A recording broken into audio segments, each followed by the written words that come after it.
This is my incubator, a private group for coaches that molds them into 100K a month business owners. Last Thursday, we went over conversion content that sells beliefs and causes people to want to take action in getting your program. Essentially, it's selling without any sales call. This process has never been covered before by your favorite guru that teaches you to scale. But quick warning, if you use what's in this video, you can be seen as a guru just because of how well it causes people to line up at your door wanting your program. In the next call, we're going to be covering how to make yourself an ultimate authority within your niche. If you want access to this call and the next call that will be happening, click the link below. See if you are able to be let into our incubator. Conversion content is one of those things that makes everything a lot easier. I think a lot of people are focused on getting eyeballs, which is good.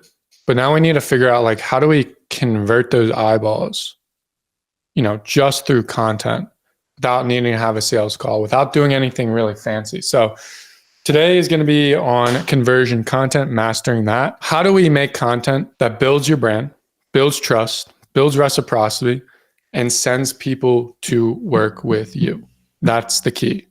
So the agenda for today, number one, we're going to be doing what is conversion content. We need to understand that first. Number two, we're going to get into gap engineering, how to make your solutions desirable. But then we can have a little Q&A here at the end. What is conversion content? Alrighty, conversion content is content that is structured in a way where you shift the belief of the viewer. Why is shifting beliefs so important? Okay, you need the prospect to have the right belief before jumping on a call to talk to you, because the prospect has to find your solution already invaluable, meaning it's pretty much like it's dummy for not having your solution.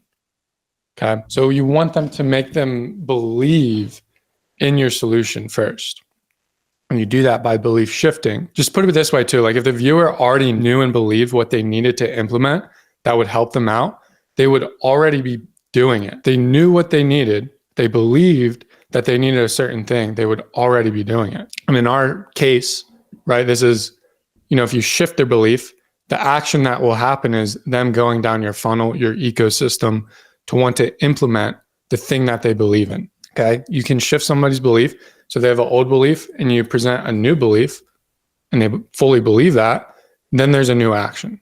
Beliefs dictate actions. If I pulled up my phone here and I looked at the weather app for the next day, it said it's 100% going to rain. I'm going to wake up the next day without even looking outside. I'm going to wake up, put on a jacket, who knows, grab my umbrella, and then walk out the door. And it could not even be raining. But since I fully believed that it was raining, because that's what the weather app told me, it dictated my actions for that day. Okay, so why is conversion content so important? I want to kind of highlight this because, as business owners, everybody here is a business owner. What we're doing is always seeking the pathway that gives us more leverage. Right? A great business owner has a single input that leads to a 10x output. And that's really the name of the game when it comes to business and scaling out. How much output can you get for a single input? There's people that scale with their time. And as we know, scaling with our time eventually causes us to hit certain ceilings in scaling. And then there's people who scale with their mind. They build systems that lead to bigger outputs. To put this a little bit more like concrete, we have Jeff Bezos here. He can focus on incremental growth, which is, being the fastest box packer so he can ship out more boxes each day, right? Like, how fast can Jeff Bezos ship out more boxes? He might be able to hit 50 more boxes a day. Be focused on those skills that allowed him to be quicker, right? That's incremental growth. But leveraged growth, what business owners need to focus on, is inputs that lead to greater outputs. So somebody like Jeff Bezos focuses on a fulfillment system and hire people to run it. That becomes his leverage. And every time the system ships out 100 packages, it was Bezos almost applying no direct input to it for a massive output. So he built the system, and that system outputs 100,000 packages a day, if not more. And he makes so much money from that. So we chose the right pathway as a business owner to focus on. And typically when you choose the right pathway, the leverage pathway. You are cutting out these things that don't really lead to a greater success. You're cutting out these incremental growth skills or knowledge or things that you need in your business that aren't giving you 10x outputs. To put it a little bit more specific towards you guys, let's say you're already at a 30% close rate, and this would be your lever. You can work on objection handling, intro frameworks, tonality, question design, all these things that might get you another 5% in your close rate. So 35%. And let's say you still had 10 book calls coming in for the month. You're just closing 3.5 sales then, maybe 4, right? But the math is 3.5. So you did all that work. You focused on these incremental growth things that only led to 35%. Whereas you as the business owner can choose the right pathway to focus on one thing that increases everything, increases your output. So 10 book calls a month, and you move up to 15% close rate. And even you can move up your book calls to 20 book calls a month, and then you're getting 9 sales. And the lever that does that is conversion content. It's one thing that you can work on that increases your output. Conversion content is the pathway to 10x your results. And I'm not saying here, like, don't work on your sales skills. If your sales skills aren't good, certainly work on that. What I am saying is there are some things that get a greater output, right? And that's conversion content. So I also want to propose this question to you guys. Does a prospect really have to be sold on the call? The answer is actually no. Prospect is coming to the call with a problem. Guys, every time somebody hops on a call with you, it's because they have a problem and they want that problem to be fixed. Sure, you might get the smoke screen of somebody saying, yeah, I'm hopping on here for just more information. No, the reason why they want the information is so they can solve the actual problem in their life. So you get them on a call, you present a solution to their problem that gets them from A to B, their desired state, and they're still not sold. Why? I mean, it could be sales, could be, but the biggest problem is that your viewers aren't aware of the problem enough because you did not create a gap and shifted their beliefs. Creating a gap and shifting beliefs makes them aware of their problems and then makes them aware of your solution, and then they come and buy. So if you can do that before a call, that's fantastic. So really, conversion content equals belief shifting. And the way you belief shift is by creating a gap. So the art of creating gaps. How do we do that? Well, first, before we get into that, just a quick disclaimer. Once again, guys, take this like the 80-20 rule. I'm giving you 80% here. You need to then work on the 20% for your specific niche, for the nuances in your business. These are core principles that can trickle down to a lot of things that you guys do when it comes to content. So like I said, I'm not going to give you the exact script that you need here. I'm just going to give you how to create these gaps, and that can feed into the content that you create. So when it comes to conversion content, these are places where you can gap engineer. And typically this is all going to be more like bottom of funnel stuff, VSLs, landing pages, YouTube videos, Instagram mini sales letters. If you guys watch my one video on that, you can put this concept in there. Story sequences, emails, these are all areas where you can engineer gaps. So the art of creating gaps, gap engineering, I like to call it.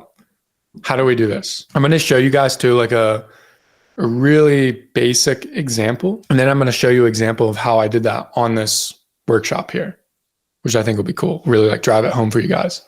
But the basic example here, or like the process that people need to go through, is one, you need to highlight the current situation. Then you need to understand the consequences of that situation.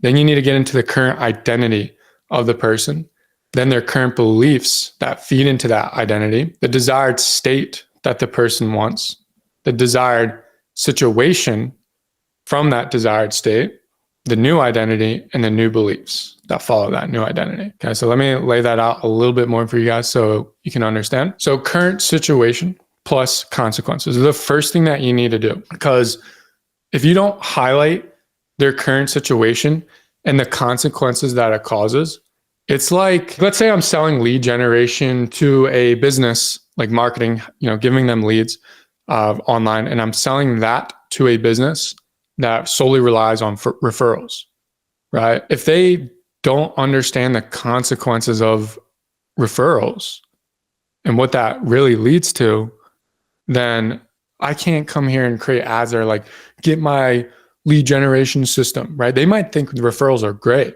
which referrals are actually amazing, right? And they might be unaware of why, though, just solely relying on referrals are bad. So I began to like figure out the main bottleneck with my ideal client.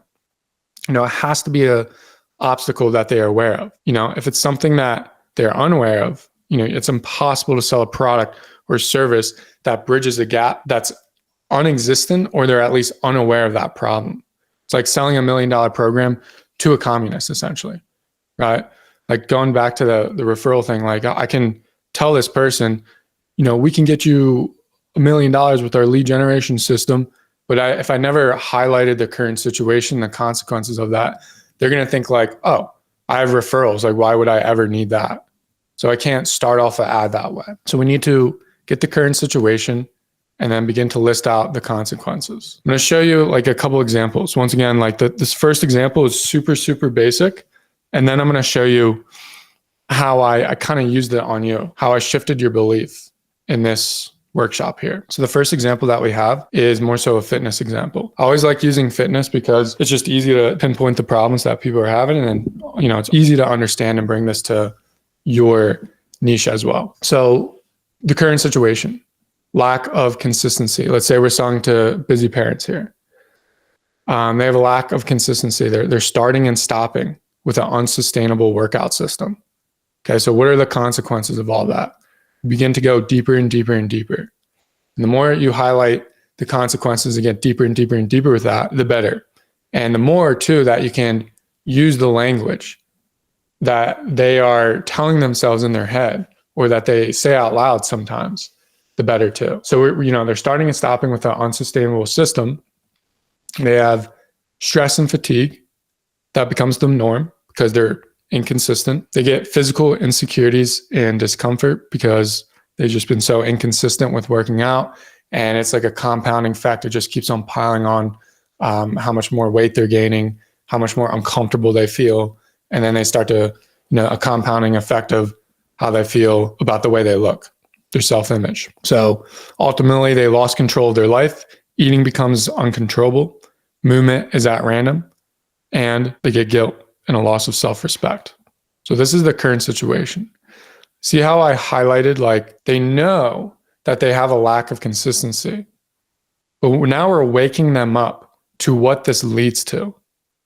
All right here. This part is so, so, so important.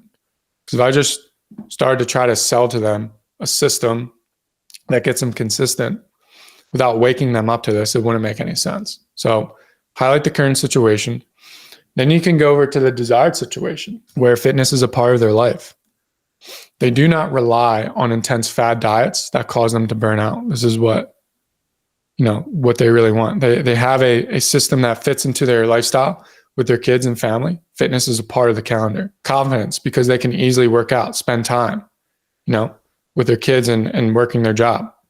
And they never go back to starting and stopping again.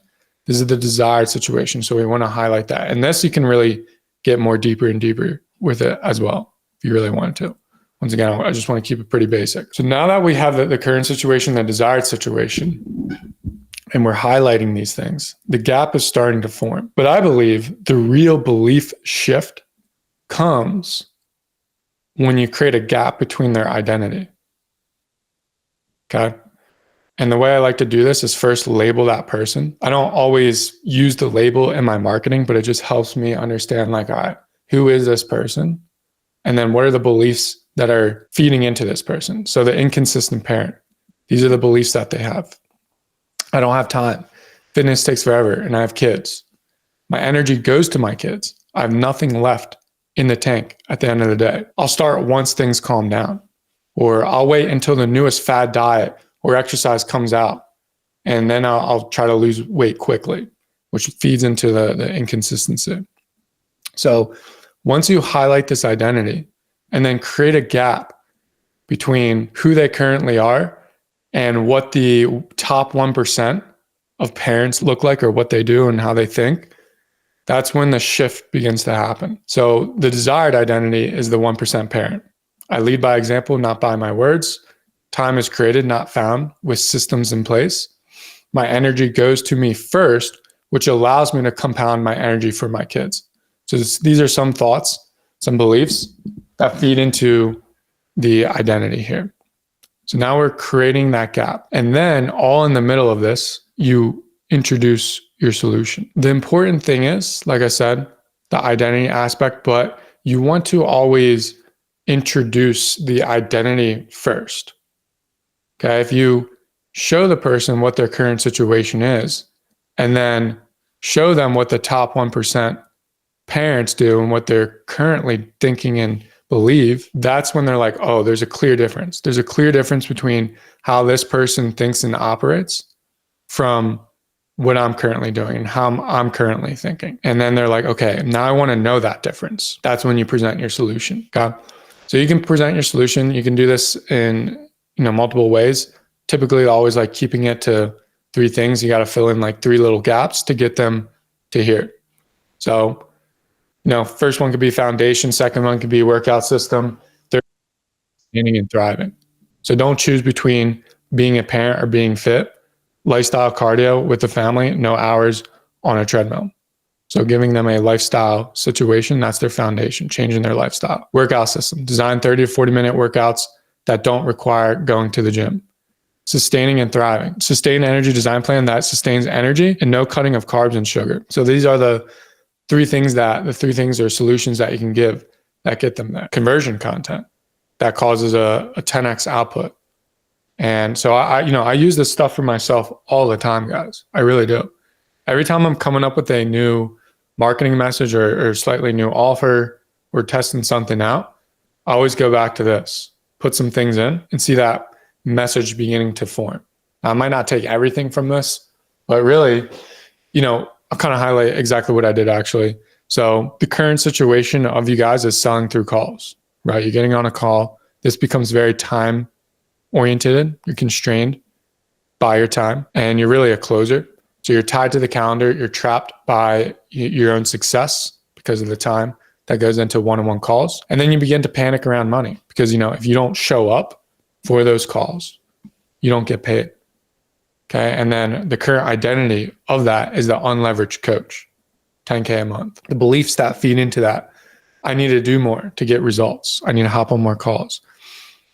Marketing is a grind, not a system. They don't believe that marketing is a pathway to actually getting more sales, or they don't believe like it's a way to 10x their current sales calls.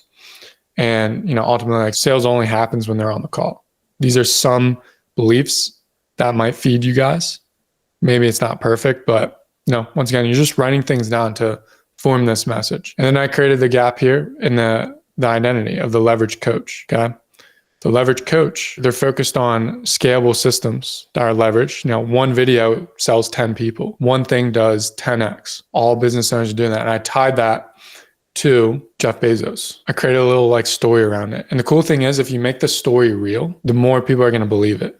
Because I made this story super real. Jeff Bezos is a guy who focuses on 10x outputs, building one thing that gets 100,000 packages out there.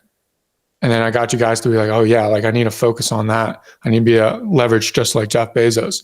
And I presented my solution, which is conversion content, the leverage, the pathway to doing so. So some other identities or other beliefs that feed into this identity is, the leverage coach is always looking for the optimal pathway, and they build assets, not chasing income.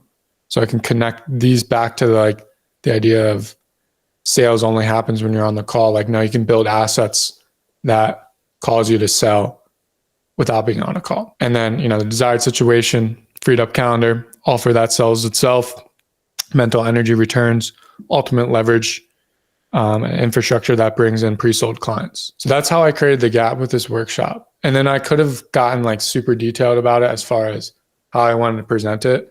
I just chose to present it with hey, we're just going to focus on conversion content.